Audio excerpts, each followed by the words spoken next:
Perfecto. Ahora sí. Bien.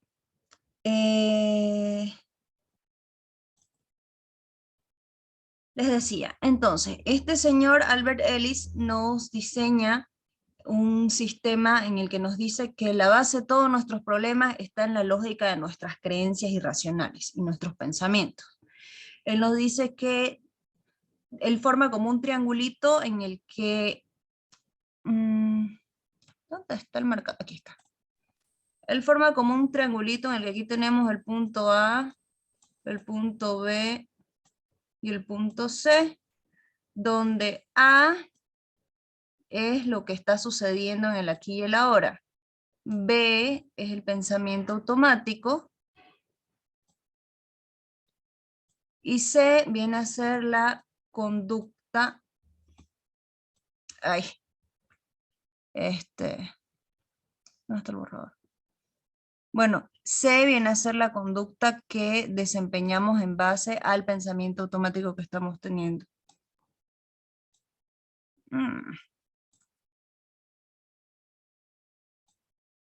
La flecha muy chueca.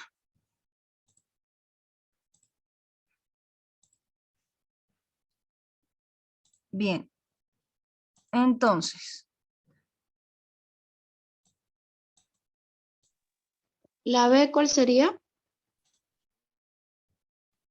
esta B de aquí son pensamientos automáticos. Y la Bien, C Lizy. van a ser las conductas, ¿sí? ¿Y la A? La A es la situación. Lo que sucede es, a ver, espérame un momentito. Me estoy entendiendo con esta pizarra, así que ténganme un poquito de paciencia. A es la... Profe, Sí, vamos poniendo la lista. por favor. La situación. Aquí B. ¡Ey! Bueno, no me estoy llevando bien con la pizarra, pero el punto es ese. De todos modos, esto no va a entrar en el examen, solamente para graficar cómo es que los cognitivistas nos decían que funcionaba más o menos la mente, y hasta ahora ellos lo creen que es así. Bien, en el A tenemos la situación que está sucediendo, la situación actual. En B tenemos los pensamientos automáticos, que se basan muchas veces en creencias irracionales. Y C es la conducta que ejecutamos a partir de todo esto. Ahora quiero recuperar mi diapositiva. ¿Alguien sabe cómo vuelvo a mi diapositiva? Voy a volver a entrar ya. Aquí están. Perfecto. ¿Las ven, no? ¿Las diapositivas? Sí. Siguen con la pizarra en blanco. Perfecto. Entonces, esto era lo que nos planteaba la psicología cognitiva. Lo que nos planteaba que en base a creencias es que nosotros elaborábamos nuestra realidad. Procesamos la información con un filtro cognitivo, que son creencias, y elaboramos respuestas o explicaciones. Entonces, ¿qué vendría a ser la cognición? La cognición van a ser los procesos de pensamiento, percepción, memoria y lenguaje. La psicología cognitiva se basa y trabaja mucho incluso hoy en día con, por ejemplo, cuando tenemos un paciente que presenta sintomatología depresiva, el cognitivista va a hacer una evaluación en la cual se va a enfocar en el contenido de sus pensamientos, el ritmo de sus pensamientos, es decir, esta persona está pensando demasiadas cosas al mismo tiempo, o por el contrario, su ritmo de pensamiento está muy lento, por lo tanto tiende a ideas fijas. La percepción, es decir, cómo está elaborando su relación con la realidad. La memoria, está con buena memoria, está con mala memoria, su memoria está alterada. Lenguaje, cuando hablamos de lenguaje y hacemos evaluaciones de lenguaje, surge que principalmente en los casos de los trastornos psicóticos, ya no en los casos depresivos, el paciente tiende a hacer algo que se llama verbigeraciones. ¿Qué es una verbigeración? Cuando la persona al lenguaje normal le incorpora palabras que realmente no existen. como me imagino que todos ustedes han visto la película de Alicia en el País de las Maravillas, ¿no? La que es con Johnny Depp. Sí. Sí, dice. ¿Sí? Recuerdan que el sombrerero le dice, Alicia, estás cambiada, has perdido tu muchosidad. Esa es una verbigeración, esa es una persona que está alterando el lenguaje, está incorporando una palabra que no existe, que no es lo mismo que decir la mimisión, porque eso es más como que del meme, ¿no? Pero va por ahí. Y finalmente, uno de los más grandes aportes de la psicología cognitiva es que no rechaza el conductismo, sino que lo hace avanzar. ¿Cómo? Perfeccionando el método experimental e incorporando al individuo al proceso de aprendizaje. El conductismo toma en cuenta el individuo como una tabla rasa a la cual hay que llenar, como una pizarra en blanco. Sin embargo, el cognitivismo te dice, no, este individuo piensa, siente y reacciona en relación a lo que piensa y siente. Pero se puede se puede hacer predecibles sus conductas y esta personita puede aprender si nosotros tomamos en cuenta su subjetividad. Y perfecciona el método experimental, es decir, crear ambientes y ver cómo reacciona este organismo ante estos ambientes. Pues bien, entonces, ¿qué es lo que nos dice? ¿Cuál es la máxima de la psicología cognitiva? La persona tiene una forma de pensar y de elaborar la información que proviene de la realidad y responde según procesos internos, es lo que les decía hace ratito. El objeto de estudio es el tipo de información que recibe del medio y la forma de procesamiento de esta información. Es decir, contenidos que se almacenan en la mente determinados por la inclinación que tiene la persona. ¿A ustedes no les ha pasado que, no sé, por ejemplo, están en el mall con un amigo o con una amiga y uno de ustedes dice, ¿se dieron cuenta de cómo estaba mirando la tipa esa? Y alguien dice, ah, sí, sí, la choca, la alta, ¿no ves? Y el otro dice, no sé, la que tenía polera rosada. Ahí se produce esto. Son distintos tipos de información que captaron de una misma persona. Uno se fijó en cómo estaba vestida, mientras que el otro se fijó en las características físicas. Sin embargo, ambas personas se dieron cuenta que esta tercera persona estaba siendo hostil, pero la información que recibieron fue distinta, porque filtraron cognitivamente cosas que les llamaron la atención de distinta manera. Mientras que uno se fijó que tenía el pelo teñido rubio y que tenía las puntas abiertas y que tenía demasiado maquillaje, el otro se fijó en que su ropa era así, asá, o que su cartera era de tal forma, o que estaba con otra persona que tenía tales otros rasgos llamativos. Se fijaron en dos cosas distintas, pero están hablando de una misma persona. Esto tiene que ver con el filtro cognitivo, con los tipos de información que cada quien capta. Y en algunos casos es mucho más evidente la diferencia de filtros cognitivos. Mientras que uno se fija en los rasgos físicos y la ropa, el otro dice, ah, esa pues que gritaba hartísimo con su amiga. No se acuerda cómo se veía la persona, pero se acuerda que se estaba comportando de una manera que generaba incomodidad, que hablaba a los gritos, que trataba mal a la otra persona, etc. Estas son cosas distintas que nos vamos dando cuenta y tiene que ver justamente con esto, el tipo de información que recibimos del entorno. Y luego está la forma de procesamiento de la información. ¿Qué hacemos con esa información que recibimos? Si te dicen, mira, X persona te está mirando feo, vamos a tener una primer persona que se va a dedicar a responderle la mirada fea y no va a hacer absolutamente nada más. Vamos a tener otra persona que se va a matar de risa y va a decir, va, que mire, pues si no la conozco. Y va a haber la tercera persona que se va a ir de frente y le va a decir, oye, ¿qué te pasa que me miras tanto? Son diferentes formas de utilizar la información que han recibido, es decir, formas de procesamiento de la información. Hasta aquí, ¿alguna pregunta? Porque aquí ya entramos a una rama un poquito más específica de la teoría cognitiva.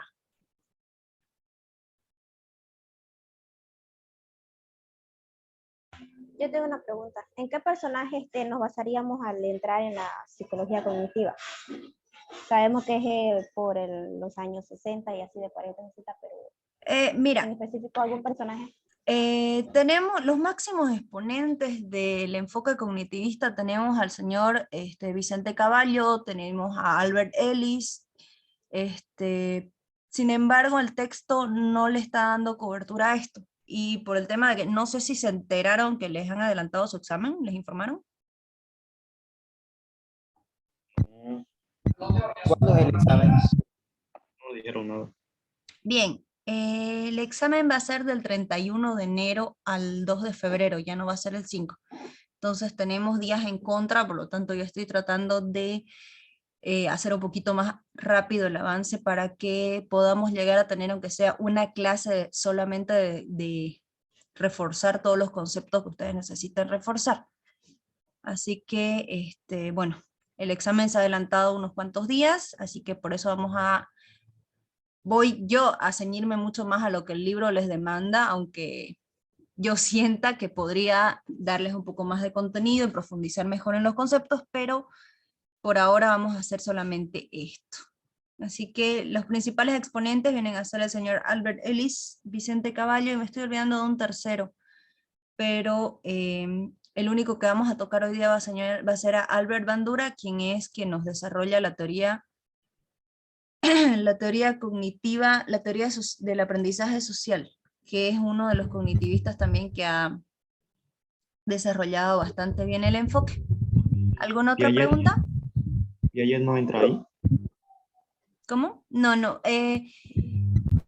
Piaget en realidad viene a ser una de las influencias para el desarrollo del cognitivismo. Sin embargo, Piaget se va a convertir en lo que después vamos a llamar la psicología, el padre de la psicología del desarrollo, porque o psicología evolutiva, porque él se enfoca mucho en el desarrollo del aprendizaje y de la inteligencia y cómo estimularla y cómo potenciarla según cada etapa de desarrollo. Él es mucho más evolutivo. Profe, entonces el examen va a ser el 31 de enero y el 2 de febrero. Ajá. Ya, gracias. De nada. ¿Virtual o presencial, profe? Creo que se mantiene lo que ya ustedes tenían. No sé si iban a darlo virtual o presencial. Presencial, dicen. Exámenes Entonces, presenciales. eso se mantiene. Eso se mantiene. Lo único es que se han modificado las fechas.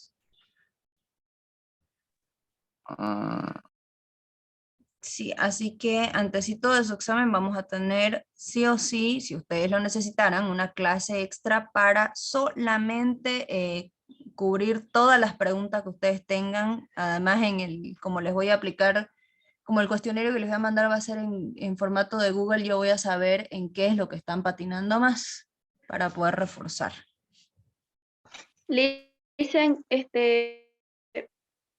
su materia de qué tema será el primer examen. Unidades 1 y 2. Ese va a ser para el primer parcial. Correcto. Examen. ¿A qué hora va a ser? Toda la información respecto a dónde o a qué hora y si es presencial o no y todas esas cosas, todo eso se mantiene, me imagino, lo que les dijeron de la administración, el horario, los turnos y todo lo demás. Simplemente que se ha adelantado, creo que son 4 o 5 días. Todo lo demás se mantiene, los horarios que les habían dicho, si ya les habían asignado aulas, si era presencial o no, todas estas normativas se mantienen. Yo me imagino que ya los van a contactar de la administración para darles toda la información pertinente, porque a nosotros solamente nos dijeron optimicen el avance porque el examen se adelantó, nada más. Así que optimicemos el avance, muchachos. ¿Preguntas sobre el cognitivismo para que pasemos a aprendizaje social?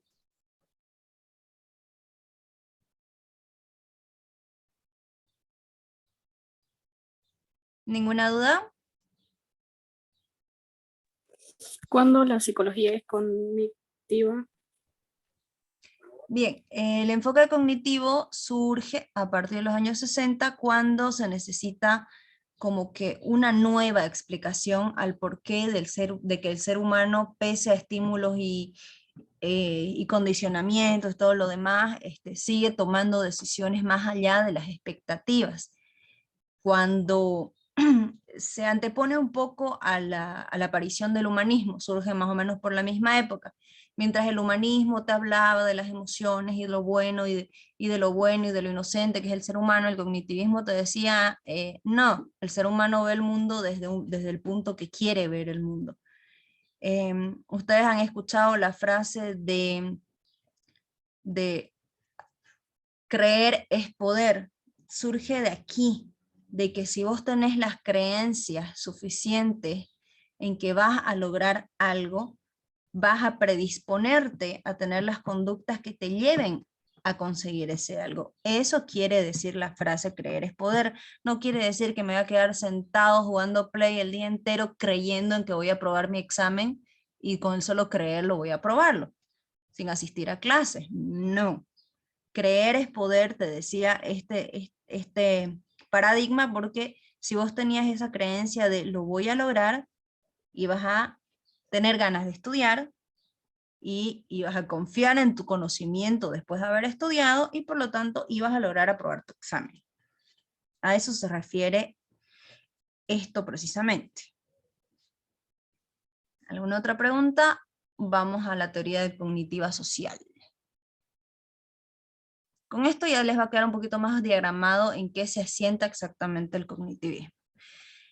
La teoría cognitiva social o teoría del aprendizaje social fue creada por el señor Albert Bandura, uno de los principales exponentes también del cognitivismo, así como de la psicología social más adelante. Este señor enfatizaba que el ser humano tiende a una disposición afectiva hacia el aprendizaje. ¿Qué quiere decir esto? Que el niño, porque él se enfocó en estudiar las conductas de los niños, en base a los afectos positivos y negativos es que desarrollaba aprendizaje, no así en base a los condicionamientos. ¿Esto a qué se refiere? Si nosotros tenemos dos niños en casa, uno de 7 años y uno de 5 años, y el de 5 años ve que el de 7 años agarra, mueve la sillita, pone la silla junto al mesón, se trepa sobre la silla, abre el estante y se saca una galleta. El de 5 años, cuando quiera una galleta y mamá le diga no es hora de comer galletas, va a esperar que mamá no lo esté mirando para hacer exactamente lo mismo. Empujar la silla, apoyarse al mesón, abrir el estante y sacarse una galleta. Porque aprendió que ese es el mecanismo que sí funciona para obtener una galleta. Más allá de que mamá quiera o no quiera. Ahora, si como consecuencia de haberse comido la galleta antes del almuerzo, mamá pilla al hermanito mayor con la galleta antes del almuerzo y le da un chanclazo y le dice, te dije que no es hora de comer galletas, posiblemente el hermanito menor, pese a que conoce el camino para llegar a la galleta, no va a sacarse la galleta, porque vio que el hermano mayor obtuvo una consecuencia negativa y por lo tanto él afectivamente va a desarrollar miedo a repetir esta conducta que él ya aprendió. Y tal vez ejecute esta conducta de autosuficiencia, entre comillas, cuando no haya nadie en casa o cuando mamá le diga, anda, sacate, pues si querés galleta. Sin que nadie le haya enseñado cómo hacerlo, porque él aprendió observando.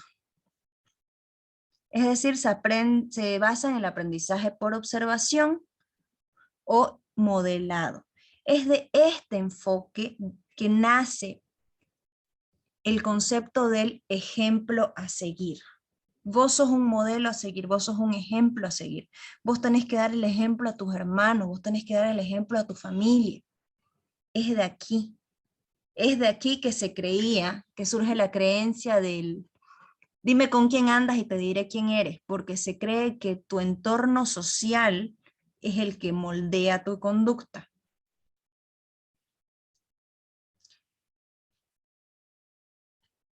¿Alguna pregunta hasta acá?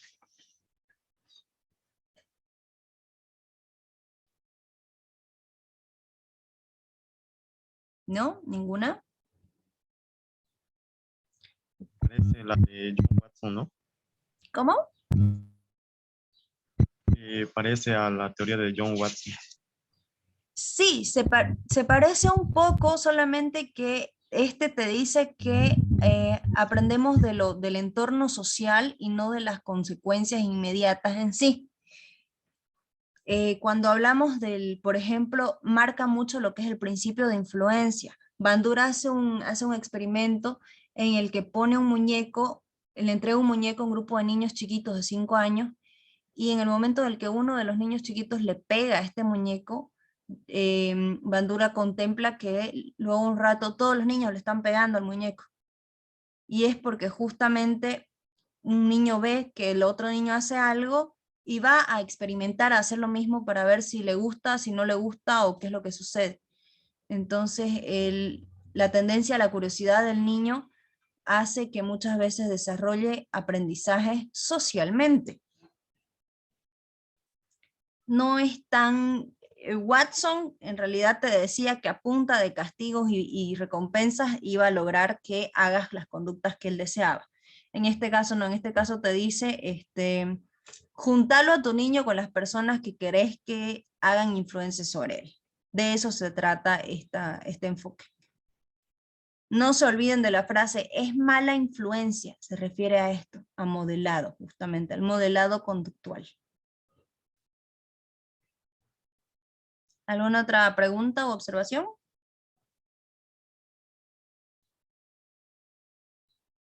Bien. Vamos a otro enfoque completamente diferente. Aquí ya salimos de los enfoques mentalistas, de los que analizan la subjetividad del sujeto, de los que analizan el pasado, de los que observan el presente, el aquí y el ahora, y cómo se siente, y cómo no se siente, y qué hace y qué deja de hacer. Y entramos a las neurociencias o a la neuropsicología, siendo un poco más específicos.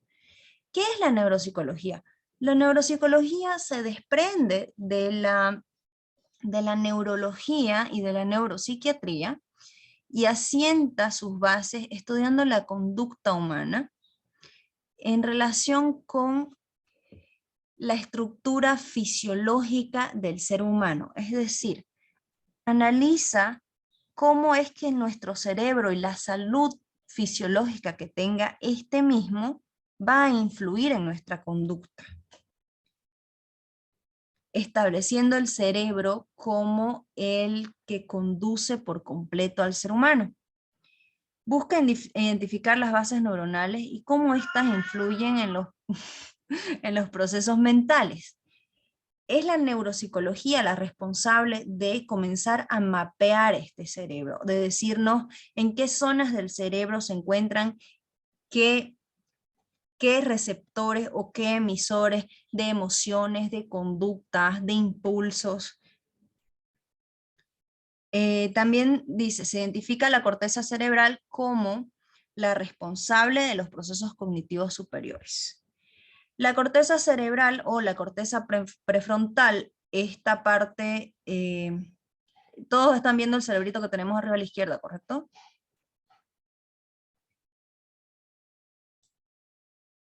Sí. Bien, en la sección más bultosa que en la sección más bultosa que está más hacia la izquierda del dibujito, todo esto es lo que vamos a llamar la corteza prefrontal o el neocórtex, dependiendo de qué mapa cerebral ustedes encuentren. Científicamente está comprobado que la condición humana reside en la corteza prefrontal. Los mamíferos, los demás mamíferos no cuentan con corteza prefrontal, o la corteza prefrontal de animales como perros o gatos es muchísimo más delgada y mucho más sencilla, más primitiva que la del ser humano. Por eso es que el ser humano tiene muchas más habilidades con relación a otros animalitos. Entonces, es gracias a la neuropsicología que se contribuye a comenzar a estudiar la humanidad a partir de su factor fisiológico, como es el cerebro y la corteza prefrontal. ¿En qué trabaja principalmente la neuropsicología? La neuropsicología trabaja sobre síndromes neurológicos que tienen consecuencias en la conducta humana. Estos síndromes neurológicos son el trastorno de espectro autista, la epilepsia, También tenemos, por ejemplo, el síndrome de Down, el síndrome del alcoholismo fetal, que todos estos síndromes, cuando hablamos de síndrome, estamos hablando de una patología que va a afectar al normal funcionamiento de un conjunto de órganos. No solamente va a dañar a una sola cosa. En el caso del síndrome del trastorno espectro autista, por ejemplo, aparte de afectar la estructuración cerebral, afecta las funciones superiores las funciones ejecutivas superiores, es decir, afecta la calidad de la memoria, afecta el nivel de inteligencia, afecta la calidad de la empatía, entre otras cosas. Tenemos chicos con espectro autista que tienen una memoria fotográfica pero impresionante, así como otros que más bien tienen, aparte de las restricciones empáticas y sociales con las que conlleva el espectro autista, tienen algún nivel de retraso mental, y esto a la vez conlleva a otro tipo de retrasos en el desarrollo. La epilepsia es otro síndrome neurológico que compromete principalmente todo el cerebro, pero también se relaciona con el tejido nervioso. Y tenemos las patologías neurodegenerativas. ¿Qué es esto? Siempre que ven la palabra patología estamos hablando de enfermedades neurodegenerativas que generan, que producen que haya una degeneración o un deterioro en el sistema nervioso. Estas son enfermedades como el Parkinson, el Alzheimer, la esclerosis. También está el síndrome de Korsakoff, que se presenta en alcohólicos de muy larga data, que es cuando la persona comienza a tener lagunas en su memoria, que suele suceder en personas bastante mayores. Y trabaja en rehabilitación sobre daño neurológico adquirido, es decir, cuando una persona ha sufrido un accidente, por ejemplo, y de pronto pierde la capacidad del habla, o pierde la capacidad de escribir, porque este accidente ha sido muy grave o el golpe fue muy serio, entonces va a ser un neuropsicólogo el encargado de rehabilitar para que este cerebro vuelva a funcionar de la manera que funcionaba antes de que esta persona pase por esta situación. La principal exponente de la neuropsicología es la señora Brenda Milner. Esta señora canadiense, su estudio más relevante es aquel en el que ella descubre cómo es que los lóbulos frontales del cerebro están relacionados con el procesamiento de la memoria en lo que respecta a organizar la información. Esto quiere decir que cuanto mayor conexiones neuronales hay en los lóbulos frontales del cerebro, más adelante vamos a avanzar a anatomía cerebral, no se asusten, la persona va a tener mayor capacidad para retener información de manera organizada. Y bien, aquí ya terminamos con todos los enfoques más relevantes de la psicología, porque existen muchísimos más, pero estos son los más importantes. Los más relevantes porque entre que son los más antiguos o son los que han hecho muchos más aportes científicos. Y aquí nos vamos al último tema de la unidad, que es la relación que tiene la psicología con otras ciencias y algunas especificaciones más. Pues bien, la psicología se relaciona de una manera más afín, esto quiere decir que se focalizan de alguna manera en el estudio del comportamiento humano, pero lo ven desde diferentes enfoques. Las que acompañan en esto son la sociología, la antropología y la historia. Bien, la sociología va a estudiar los comportamientos de las masas humanas, de las sociedades, cómo estas sociedades se potencian, se segregan, se oprimen, se anulan y cómo las colectividades funcionan. La antropología va a estudiar al hombre a lo largo de su propia historia. Y la historia va a estudiar todos aquellos hechos y situaciones que construyen y que circundaron al hombre desde su surgimiento como especie. Entonces, estas tres ciencias se enfocan al comportamiento humano, sí, pero lo miran desde distintas perspectivas. Ciencias que aportan a la psicología, pero que no forman parte de ella. La física, la química, la matemática y la biología. Me olvidé de anotarla. La física, la química nos permiten, más que todo en el ámbito fisiológico, trabajar y comprender mejor al ser humano, al igual que la biología, por supuesto.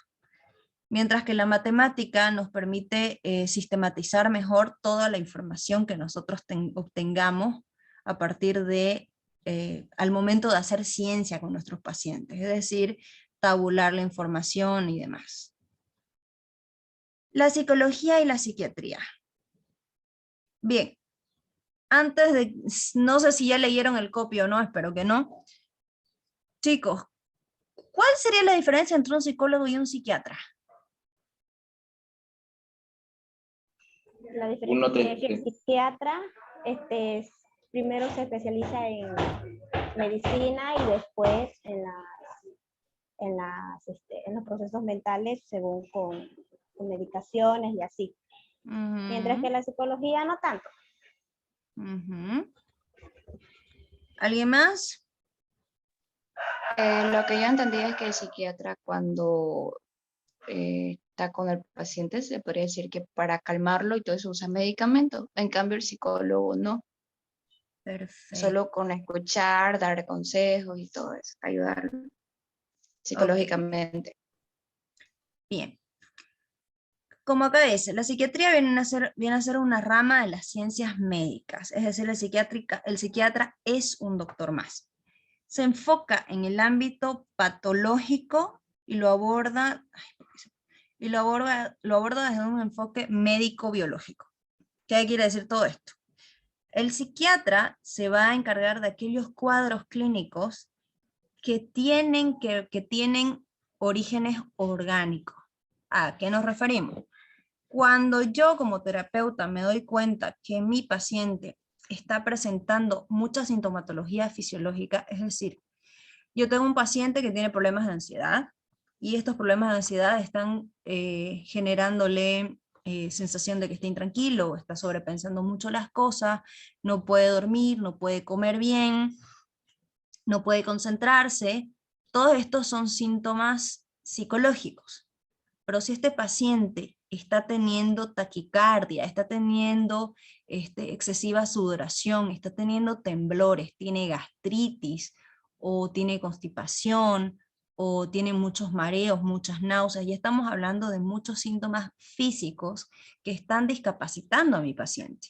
O ha tenido muchos picos de ataques de pánico. El ataque de pánico, a diferencia del ataque de ansiedad, el ataque de pánico pone al paciente en un estado discapacitante.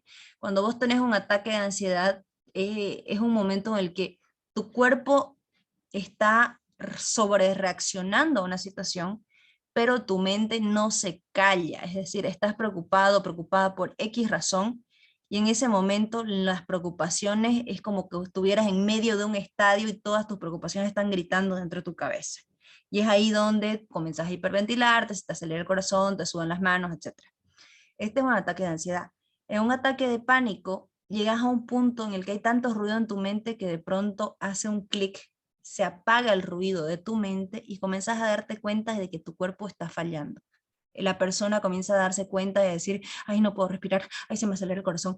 Y entra en un bucle en el que esta persona comienza a convencerse de que está a punto de morirse. Esa es la diferencia entre el ataque de ansiedad y el de pánico. En el ataque de pánico, el cuerpo de la persona está en un mal estado, la persona se asusta por este mal estado de su cuerpo y comienza a convencerse de que se está por morir.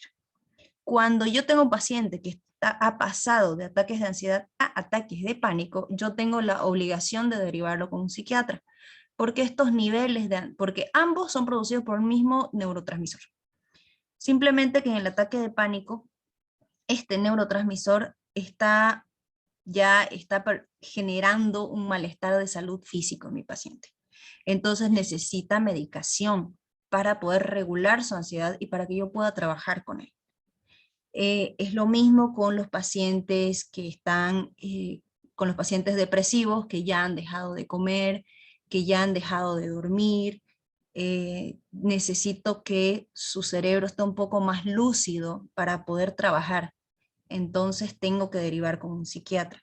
Ni hablar de los cuadros de esquizofrenia en los que el paciente ya ha roto con la realidad prácticamente por completo, entonces necesitan ser estabilizados químicamente, biológicamente necesitan un estabilizador para que el psicólogo pueda trabajar con ellos. El psicólogo tiene la obligación de entender de psicofarmacología, pero no puede prescribir. Yo como terapeuta tengo que saber qué es lo que le están dando a mi paciente, para saber qué esperarme. Si le están dando X antidepresivo, yo tengo que esperarme que mi paciente esté un poquito lento, esté un poquito adormilado, esté un poquito distraído, porque son efectos colaterales de este medicamento. O si le están dando tal antipsicótico, yo tengo que entender que mi paciente va a estar con más hambre. Por lo tanto, si por ejemplo yo lo atiendo a las 6 de la tarde, yo sé que a las 7 de la noche va a estar desesperado y a las 7 menos cuarto por irse porque es la hora de cenar y cosas así. Entonces tengo que entender de psicofármaco, pero no para prescribirla, simplemente para saber qué anda pasando con mi paciente. Y bien, entonces esas son las diferencias entre el psicólogo y el psiquiatra. El psiquiatra maneja específicamente cuadros patológicos. El psicólogo no. El psicólogo va desde temas de un corazón roto, un problema para tomar decisiones, hasta un cuadro de intento de suicidio. En todos esos trabaja el psicólogo. El psiquiatra trabaja solamente con diagnósticos de enfermedad, de trastorno. ¿Cuáles son las áreas de estudio de la psicología? Habíamos dicho que el objeto de estudio va a ser el comportamiento humano. ¿Y en qué áreas se estudia este comportamiento humano? Tenemos la psicología evolutiva, que como dijimos que Piaget viene a ser su principal exponente, que evalúa, se focaliza en los procesos que va... Disculpen, me atoré.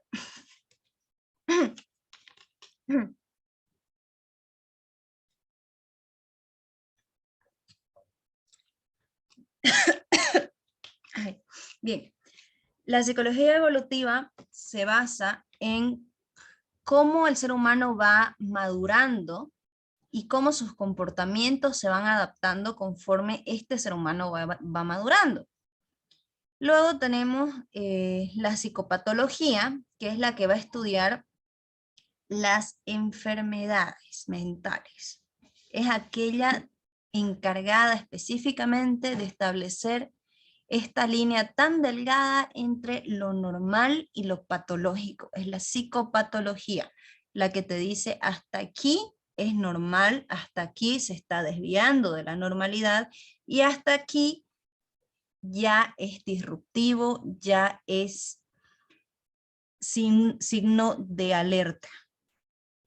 Luego tenemos la psicofisiología, que es aquella que va a estudiar la conducta humana desde sus bases fisiológicas, cómo el cuerpo humano, cómo el cerebro humano condicionan también la conducta del ser humano.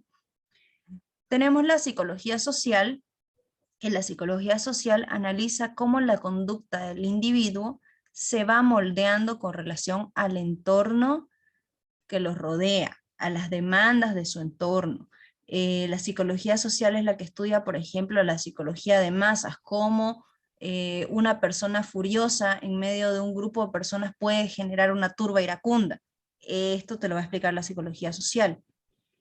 Y luego tenemos la psicología animal o etología. La psicología animal es básicamente el rumbo que tomó el conductismo puro. Se quedó en el analizar los comportamientos de los animales y en establecer parámetros, planes de entrenamiento, etc. Preguntas hasta aquí. De todo lo que ven en pantalla. ¿Qué era lo que es la psicofisiología? La psicofisiología es la que estudia cómo la conducta humana es influida por el cuerpo humano. Esa es la psicofisiología. Estudia cómo las hormonas alteran la conducta y las emociones, estudia cómo las lesiones cerebrales alteran la conducta, cómo tu cuerpo y tu mente están relacionados. Eso es lo que va a estudiar la psicofisiología. Ya, listo, gracias. De nada. ¿Alguna otra pregunta? ¿Se podría hacer lo de psicofisiología post-trauma? Después de un trauma, de alguna lesión efectuada o por un deportista de alguna lesión, ¿trabajarían eso igual? Claro. Psicofisiología, porque Lo que pasa es que, sí, por ¿no? ejemplo, la psicofisiología y la psicopatología se nutren mucho mutuamente. Entonces, si vos tenés una persona, como vos decís, que ha sufrido un traumatismo importante, me agarro de tu ejemplo, un deportista que sufrió una lesión importante.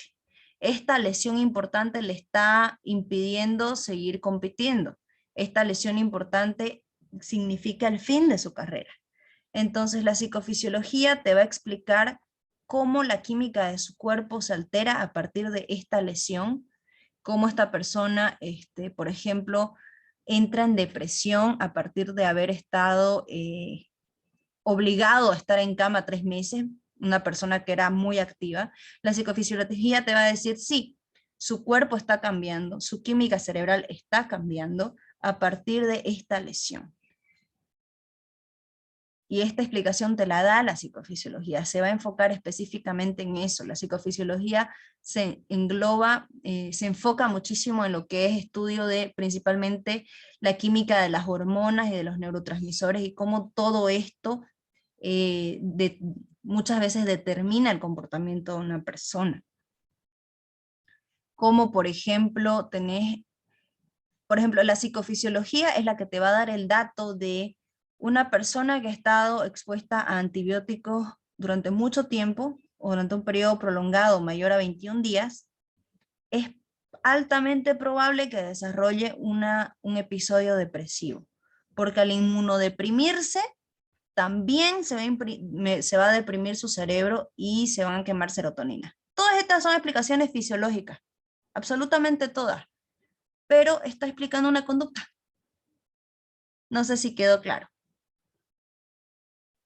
Listen, yo tengo una pregunta. ¿Sí? En realidad, ¿qué es el estrés postraumático? Porque he leído muchos libros donde dice que está diagnosticado con estrés postraumático cuando sufren así un trauma largo, pero en realidad no logro entenderlo bien. Ok. ¿Podría explicarme? Claro que sí. Ya. El estrés postraumático se refiere a cuando una persona atraviesa por una situación que genera un impacto emocional extremadamente alto, extremadamente fuerte. Y a partir de este impacto emocional, esta persona comienza a desarrollar condicionamientos, queda condicionada a reaccionar de mala manera ante cosas que les recuerden a esta experiencia tan desestabilizante. Puede ser, por ejemplo, un accidente de tránsito en el que murió un ser muy querido. Entonces, esta persona comienza a analizar todas las situaciones que se parezcan a esto. Entonces, en el momento de subirse al auto, va a sufrir una activación fisiológica. Su cuerpo va a comenzar a experimentar un pico de estrés demasiado alto, porque su mente va a comenzar a repetir la película una y otra y otra y otra y otra vez del accidente. Y a partir de aquí va a entrar en un pico de ansiedad que puede ser disruptivo, o sea, esta persona puede entrar en un ataque de pánico, o puede ser simplemente un ataque de ansiedad en el que la persona necesita que la contengan y que la tranquilicen si quieren que viajen en el auto. Esto va a tener que ver con la intensidad de este estrés postraumático. Por lo general, detona ataques de ansiedad que la bloquean por completo a la persona no puede dar más. Por eso es que el estrés postraumático tiene que trabajarse. En otros casos, detona conductas de violencia. Cuando es estrés postraumático por conflicto, por ejemplo, por guerra, la persona se transporta al momento traumático y, por ejemplo, escuchó un ruido en su casa a las 3 de la mañana y esto le activa el estrés postraumático y la persona te corre a tiro. Y en realidad es porque vos hiciste un ruido porque estaba pasando tu cuarto al baño.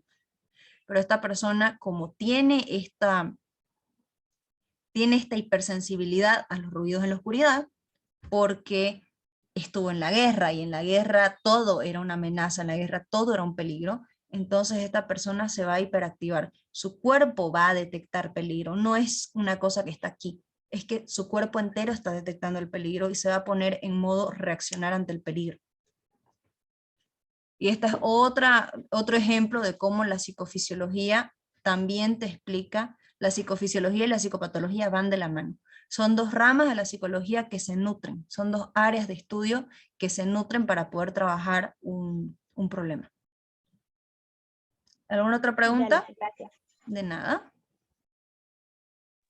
Licenciada, y sobre la psicología laboral, ¿podría explicarme un poco? Allá vamos. Bien, campos de aplicación. De eso es de lo que me estás hablando. ¿Qué son los campos de aplicación? ¿En qué áreas trabaja la psicología? ¿En qué áreas utiliza sus conocimientos del psicólogo? Primero tenemos la psicología educativa, que como dice aquí, se trabaja en el ámbito educativo. Es la psicología que se emplea en el ámbito escolar, se encarga fundamentalmente de cuidar el clima de aula, cuidar las relaciones sociales entre estudiantes, potenciar la vocación de los estudiantes y potenciar que el proceso de enseñanza-aprendizaje, optimizar el proceso de enseñanza-aprendizaje. De esto se trata la psicología educativa y de, por supuesto, proteger a los menores en el ámbito institucionalizado. Esas son las obligaciones del psicólogo educativo. Psicología clínica. El psicólogo clínico viene a ser lo que burdamente conocemos como psicoterapeuta. El psicólogo clínico emplea sus conocimientos de psicopatología, psicofisiología, para poder plantear soluciones ante problemas, dificultades o patologías que presente tu paciente, empleando técnicas terapéuticas y un método. Eso es lo que hace el psicólogo clínico. Psicología organizacional o psicología laboral, como decía la compañerita hace rato, también es conocida como psicología corporativa, depende del manual que estén leyendo, o psicología industrial si el manual es brasileño.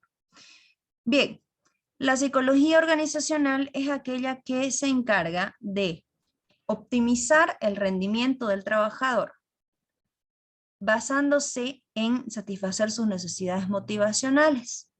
Es decir, el psicólogo organizacional va a ser el que esté permanentemente peleándose con los jefes y con los trabajadores al mismo tiempo.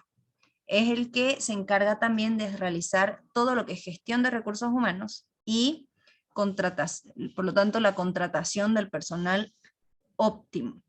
Si necesitamos una secretaria recepcionista, el psicólogo organizacional va a entrevistar muchas secretarias y en base a cuáles son las necesidades del cargo, es decir, necesito que sea una persona que sea estable, que sea de buen carácter, que sea amable, que tenga facilidad de palabra, aparte de tener todos los conocimientos formativos de una secretaria.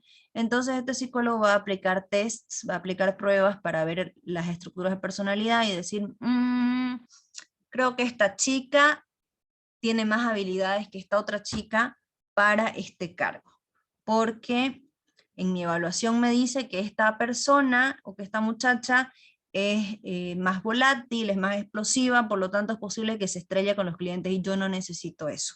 Yo necesito a alguien que sea más tranquila, más estable y que pueda lidiar mejor con la presión. Entonces yo contrato a esta otra persona.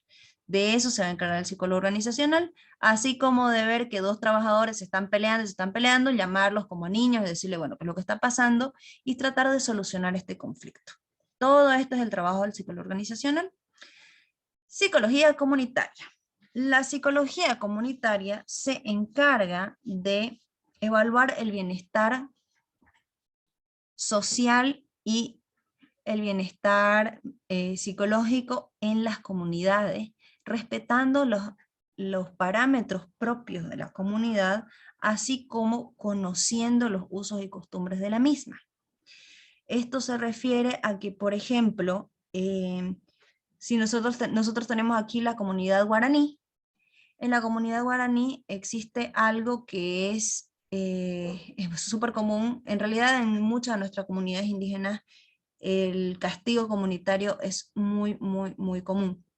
Entonces, si por ejemplo en una comunidad chiquitana alguien se sobrepasa, incumple una norma social establecida, es normal que llamen al consejo de tatas para que todos lo chicoteen. Si tenés un consejo de 20 tatas, cada uno le va a dar un cimbronazo a esa persona por haber robado. Y el psicólogo comunitario esto lo va a entender. Esto no es una mediación a su dignidad, esto no lo va a predisponer a la depresión, y tampoco vamos a diagnosticar depresión post-huasca, porque desde los usos y costumbres de esta comunidad esto está normalizado. Entonces el psicólogo comunitario tiene la obligación de conocer y entender la comunidad para poder prevenir la vulnerabilidad social. Es decir, estas comunidades, más allá de sus usos y sus costumbres, tienen que tener acceso a la educación, tienen que tener acceso a la salud, y el psicólogo comunitario va a hacer lo posible por hacerles llegar todas estas cosas. Luego tenemos al psicólogo ambiental. La psicología ambiental va a estudiar cómo el medio ambiente afecta sobre los seres humanos, y principalmente sobre las comunidades vulnerables. Por ejemplo, si existieran psicólogos ambientales, porque en Santa Cruz no los hay, habría alguien responsable de analizar el estado mental en el que han quedado los indígenas chiquitanos después del incendio de 2019. Es decir, cómo el cambio drástico que ha sufrido su medio ambiente, porque ya no tienen mucho bosque, porque se quedaron sin sus chacos, porque se quedaron sin su ganadito, cómo todos estos cambios, como las nuevas sequías, ahora que tienen huracanes, ahora que tienen tifones, antes no tenían, cómo todo esto está afectando su salud mental, que es muy diferente a la comunitaria. La comunitaria evalúa la salud mental en base a las costumbres del pueblo, mientras que el ambiental es en base a los cambios ambientales a lo que este pueblo está expuesto.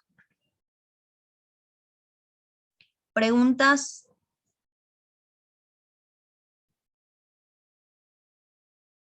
¿Qué hora es? ¿Alguien tiene hora? 11:11 dice. Perfecto. Proseguimos. Métodos y técnicas de la psicología.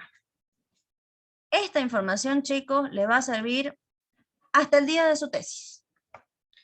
Cuando hablamos de un método, estamos hablando de un procedimiento científico, de la serie de pasos que vamos a seguir para alcanzar una meta científica. Los métodos o la lógica del procedimiento que vamos a utilizar como psicólogos está el método introspectivo. ¿Qué es el método introspectivo? Analizar qué está sucediendo al interior de mi mente. Cuando el psicólogo te dice, ajá, ¿y eso cómo te hace sentir? Te está aplicando un método de introspección, te está obligando a mirar dentro de vos mismo para poder identificar qué es lo que está pasando adentro de tu mente o qué es lo que está sucediendo con tus emociones. Ese es el método introspectivo.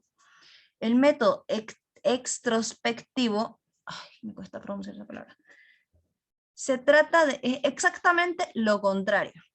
El momento en el que el psicólogo te dice, ok, vos me estás diciendo entonces que esta situación a vos te hizo sentir muy triste. Sin embargo, la agarraste a golpes a la persona. Vos te das cuenta de que lo último que esa persona iba a entender es que vos estabas triste. Estás llevando a la persona a analizar lo que está proyectando hacia afuera. Estás obligando a la persona a irse a mirarse desde afuera. Ese es el método extrospectivo. Lo contrario a la introspección. Método clínico. El método clínico implica utilizar tus conocimientos de psicopatología, utilizar tus conocimientos de intervención. Por ejemplo, el método clínico es el que me dice a mí que tengo una pareja ahí enfrente mío que ya va, que en la primera sesión llegaron uno sentándose al frente del otro, en lugar de sentarse juntos, y que se ponen a gritar el uno más fuerte que el otro, y que se ponen a indirectearse, que se ponen a maltratarse. El método clínico es el que me va a decir en qué momento intervenir, en qué momento decir, bueno, fulano está diciendo que vos permanentemente lo maltratás. Y sutana está diciendo que vos, esposo, nunca tomás en cuenta lo que a ella la pone de mal humor. Por lo tanto, vos te pones de mal humor porque él es desconsiderado y lo maltratás. Y él se siente mal, entonces no presta atención a tus necesidades y es desconsiderado. El método clínico es cuando el terapeuta es el que hace las interpretaciones en lugar de llevarte a vos a hacerlas. Y finalmente tenemos el método experimental. El método experimental es crear situaciones para generar consecuencias. Cuando yo tengo un par de pacientes y de hecho lo utilizo mucho, que se pasaron toda la sesión uno diciendo cosas horribles del otro. Sin embargo, yo veo que no pueden ni rozarse porque ya se les aguan los ojos. ¿Qué es lo que hago? Ahora les digo, ok, ahora se bajan los barbijos y se miran a los ojos. Y van a guardar totalmente silencio hasta que yo se los diga. Cuando terminan de mirarse a los ojos, agarro, les digo, ok, pónganse sus barbijos y mírenme a mí. Vos que viste en tu pareja, vos que viste en tu pareja. En ese momento, por lo general, tus pacientes se quiebran y se ponen a llorar. Y se dan cuenta que esa persona de la que estuvieron 1 hora hablando cosas horribles, la siguen amando. Entonces ahí aplicas el método experimental en el que vos estás generando una situación artificial de obligarlos a mirarse a los ojos para conseguir un resultado. Conseguir que ellos se reconecten emocionalmente con su pareja más allá de que estén enojados con ella. ¿Y cuáles son las técnicas? Bien. Las técnicas van a ser todos los instrumentos que yo voy a utilizar para aplicar este método, porque el método me dice el cómo y la técnica me dice el qué. Las técnicas pueden ser para recoger información o para intervenir. Las técnicas de intervención no las puedo especificar aquí porque cada enfoque terapéutico tiene sus propias técnicas. Pero sí puedo especificar aquí las técnicas para recoger información. Estas no te sirven para producir resultados, solamente te sirven para recoger información de tus pacientes. ¿Cuáles son estas técnicas? Tenemos primero la entrevista, que esta es cuando vos tenés tu primera sesión con el paciente y vos básicamente vas siguiendo una lógica para conocer a tu paciente y conocer el problema que el paciente te está trayendo a sesión. Háblame de vos, a qué te dedicas, con quiénes vivís, qué edad tenés, alguna vez fuiste antes al psicólogo, alguna vez recibiste medicación psiquiátrica, qué es lo que te trae por aquí, hace cuánto tiempo tenés este problema, etcétera. Todo esto va a ser la entrevista. Luego de la entrevista tenemos los test. Existe una infinidad de test. Tenemos test de orientación gráfica, que es dibujame un árbol, dibujame una casa, una persona, dibuja un bosque, dibuja una familia. Tenés otros test que son más de producción verbal. Mira esta foto y decime qué es lo que ves, escribe una historia, qué pasó antes, qué pasa ahora, qué va a suceder después. Tenés tests que son de... Disculpe, licenciado, que le corto un ratito. Sí, sí. Para una pregunta, para poder estudiar educación sexual, ¿sería la psicología clínica o educativa? En ambas utilizas la educación sexual. Como psicólogo vos tenés que sí o sí dominar lo que es educación sexual. Ahora, vos la educación sexual querés utilizarla en un ámbito preventivo, es decir, quiero trabajar en prevención del SIDA, quiero trabajar en prevención de los embarazos precoces, te vas a enfocar más en el ámbito, este conocimiento de educación sexual lo vas a utilizar en el ámbito educativo. Pero la sexología, que es más toda la lógica de la conquista, del disfrute sexual de la pareja, lo vas a aplicar en el ámbito clínico, porque estas cosas no las puedes trabajar con estudiantes, obviamente. Pero cuando te llega, por ejemplo, un paciente a terapia, es decir, en el ámbito clínico, y te dice, acabo de descubrir que soy homosexual, tenés que darle educación sexual, porque muchas veces se confunde la homosexualidad con el descuidarse. Como tengo relaciones con una persona de mi mismo sexo, no puedo producir un embarazo. Pero te expones a enfermedades de todos modos. Entonces siempre es importante darle darle pautas de educación sexual y de autocuidado, también en el ámbito clínico se utiliza. Esto lo vas a llevar como parte de tu carrera y esto lo vas a impartir principalmente en el ámbito educativo, pero como sexología lo vas a trabajar en el ámbito clínico. Está bien, licenciado. Gracias. De nada. Bien, les decía, entonces tenemos múltiples tipos de tests. Luego tenés tests que son más integrales, que te hacen escribir, te hacen dibujar, te hacen rellenar cuestionarios de preguntas cerradas. Son todo tipo de tests. Luego tenemos la observación científica, la técnica de la observación en sí. La técnica de la observación generalmente se utiliza más en el ámbito investigativo y en el ámbito educativo. Es decir, cuando vos sos psicólogo educativo te dicen que ese curso son todos unos chacoteros y son todos unos irrespetuosos. Entonces vos agarras y decís, ¿será que es el curso o será que es que el profesor está teniendo problemas para jerarquizarse? Vamos a ver qué pasa. Entonces vas y te das una vueltita y comenzás a registrar, miras desde la ventana, te das cuenta que el profesor está en su celular, entonces los chicos están haciendo lo que quieren, los chicos están siendo chicos. Pero dentro de todo esto te das cuenta que hay uno que es medio bully, te das cuenta que hay otro que es medio tímido, entonces el que es tímido por ser miedoso potencia al bully a que le haga más bullying. Entonces todas estas cositas te vas dando cuenta. La observación tiene que ver con el no intervenir. Si el psicólogo llega y dice, buenos días chicos, hoy día yo me voy a sentar en su clase porque quiero ver cómo se portan, no todos se van a portar bien. La observación científica implica que no se den cuenta que los estás observando.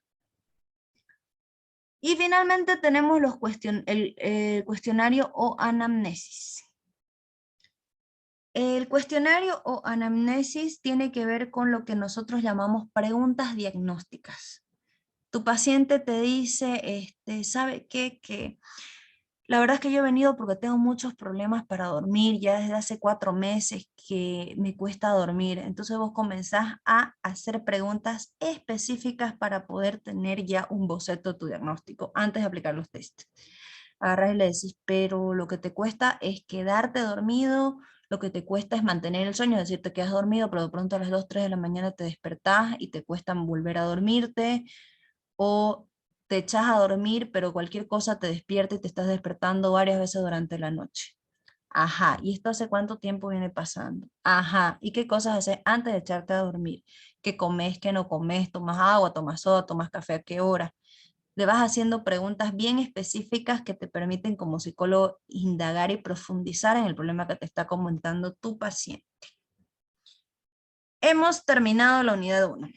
Preguntas, dudas, antes de que entremos a la unidad 2. Lisa, yo tengo una pregunta. Vamos a empezar en la unidad 2 mañana, pues son 11:23. Dígame.